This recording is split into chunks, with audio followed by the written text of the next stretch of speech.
To make the most out of kiteboarding, you should watch this. I realised there was about 4 or 5 guys out there on 10, maybe 12 metre kites.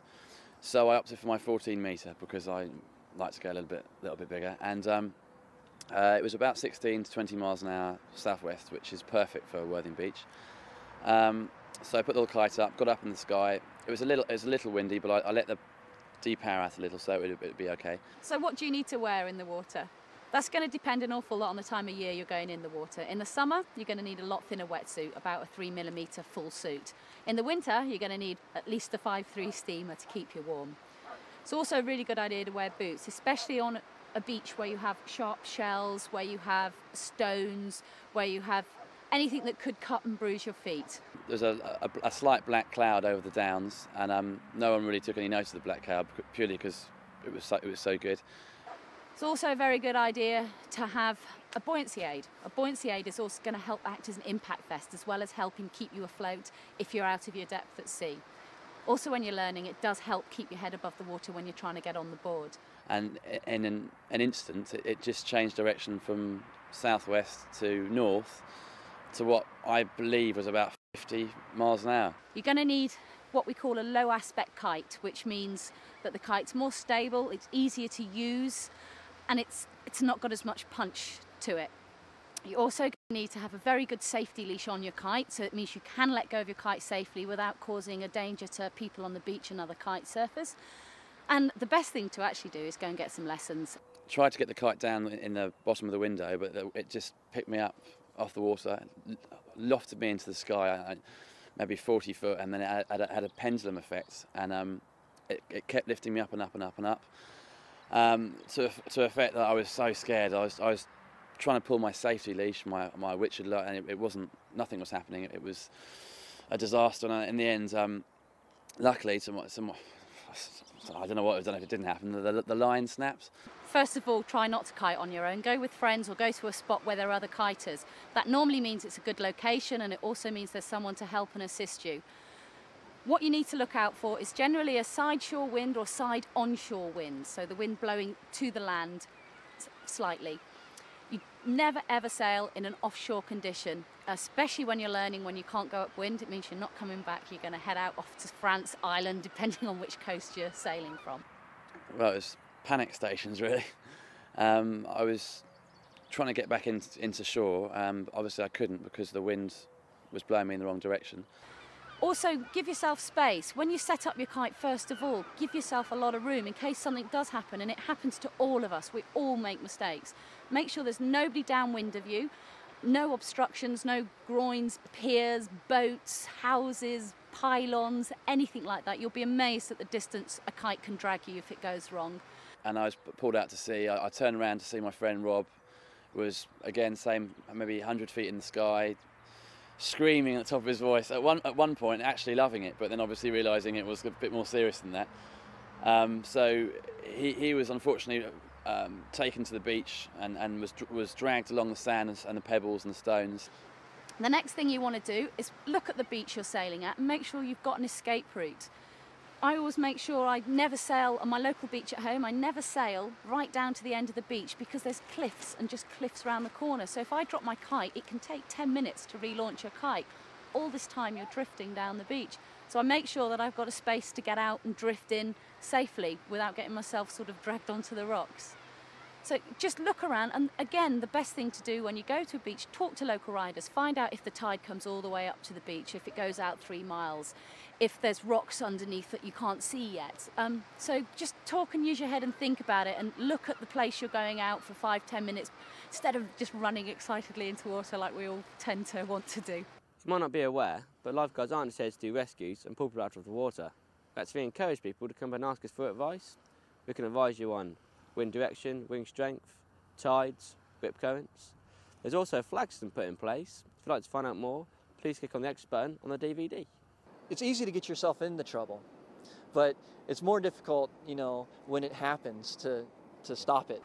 We all think safety is a little bit boring, a bit naff, and we all think we're pretty invincible.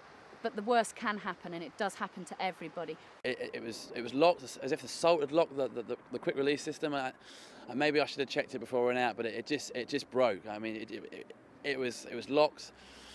I just don't know what I'd have done if the lines hadn't snapped. I really don't know what I'd have done.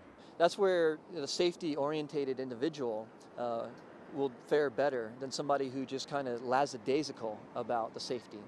Kitesurfing is an extreme sport and it is tremendous fun. And I don't think anything can ever really fully prepare you for the first time you feel the pull in the kite. So remember, the first time you rig a kite, rig a slightly smaller kite than you think you're going to need. You'll probably find it's okay. The thing about kiteboarding is it's a good buddy system sport. The launching and landing, it really helps to have people there to assist. I think the most important thing is to make sure you're with at least 2 other guys that are always aware of where you are and can see what you're doing, if you're okay, and if you do stay in the water for any period of time, that they can come out and make sure you're okay, really. So don't ever go out on your own. As a beginner, you might not be aware that there are a few rules on the water. If you don't heed by them, you will get shouted at an awful lot. We can see guys that have obviously just got a kite out the wrapper. They're blowing it up and they're literally having someone launch the kite downwind, and we just go straight over there and just say, look, this is really stupid. You can't do that. I mean, you can't just buy a kite and launch it. The best way to learn these rules is to go on a course, and the best place to look for a course is on the British Kitesurfing Association websites.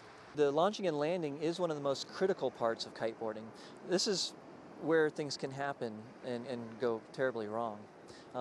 So it tends to be one of the most difficult part of kiteboarding is landing properly without getting hurt, and launching your kite, making sure that everything is right. Take the extra time to make sure that your gear is set up properly and that it's in good performing condition. But you also really do need to think about what happens if your kite doesn't relaunch. Think about how you're going to reel your lines in, how you're going to get to your kite, what you're going to do with your board, and have a plan ready in your head and practice it before you go in the water. You may even want to carry a knife with you because lines do very, very easily become tangled around you, your bar, your arms. So there's lots of ideas you can think up and be prepared. So think about it before you go out. Make sure you tell somebody where you're going kite surfing, particularly if you're going on your own, which I wouldn't recommend. Make sure they know which time you're expecting to be back. What is encouraging is that more and more kite surfers are starting to take the small handheld flares to sea with them. Well, I think initially, I mean, when you've got a sort of 700, 800 pound kite at the end that you're attached to, and you haven't got all the money in the world, you can't really afford lots of kit. You really initially don't want to let go of the bar, and I think that was partly the problem. I didn't want to let go of it because I didn't want to lose the kite. I could see all the kites, 3 or 4 kites shooting out to France, and I thought there's no way I'm going to let go of my kite. So I foolishly, I kept on to it. Now, if a kite surfer finds himself blown offshore by a breeze, these small handheld flares, which only cost a few pounds, can not only save his life, it can save him having to ditch all of his equipment. If it ever happens again, and I hope it doesn't happen again, I'd swim to the kite, or attempt to swim to the kite, slightly deflate it, and then use it as a buoyancy aid. You could even think about carrying a mobile phone in the pocket of your buoyancy aid.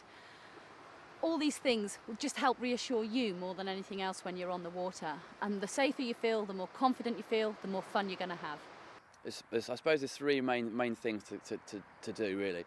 First bit of advice was make sure you spend at least a month on ground with at least 2 other people with you, learning to fly the kite. I don't think anyone really understands how much power a kite can generate, and you really have to have an understanding before you even attempt to go on the water with these kites, because you really need to learn to fly them first, because they've got more power than you can possibly imagine.